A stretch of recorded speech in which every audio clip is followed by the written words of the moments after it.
کیا آپ نے کبھی محسوس کیا ہے کہ آپ سخت محنت کر کے بھی دوسروں کی توجہ یا عزت نہیں پا رہے؟ زندگی میں کچھ لوگ خیرات تو بانٹ دیتے ہیں لیکن عزت اور مرتبہ کبھی بھی خریدی نہیں جا سکتے۔ آج میں آپ کے ساتھ ایک ایسی بات شیئر کرنے جا رہی ہوں جو نہ صرف دل کو چھو جائے گی بلکہ سوچ کو بھی جھنجھوڑ کر رکھ دے گی۔ السلام علیکم۔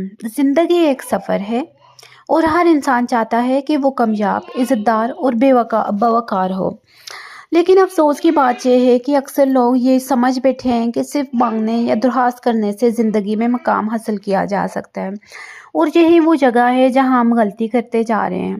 دیکھیں، جب آپ دوسروں سے کچھ مانگتے ہیں، چاہے وہ پیسہ ہو، سہارا ہو یا مدد ہو، تو وہ چیز آپ کو صرف وقتی راحت اور خیرات دے سکتی ہے، لیکن عزت، مقام اور مرتبہ وہ چیزیں ہیں جو صرف محنت، اخلاق، علم اور صبر سے حاصل ہوتی ہیں۔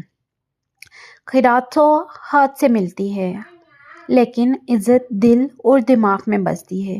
کسی کی طرف سے پھیلائی ہوئی محبت اور عزت کبھی بھی مانگ کر حاصل نہیں کی جا سکتی ہے۔ صوفیوں نے بھی کہا ہے، جو مانگنا ہے وہ خیرات پاتا ہے، جو دیتا ہے وہ دولت پاتا ہے، لیکن جو خود اپنی محنت اور علم سے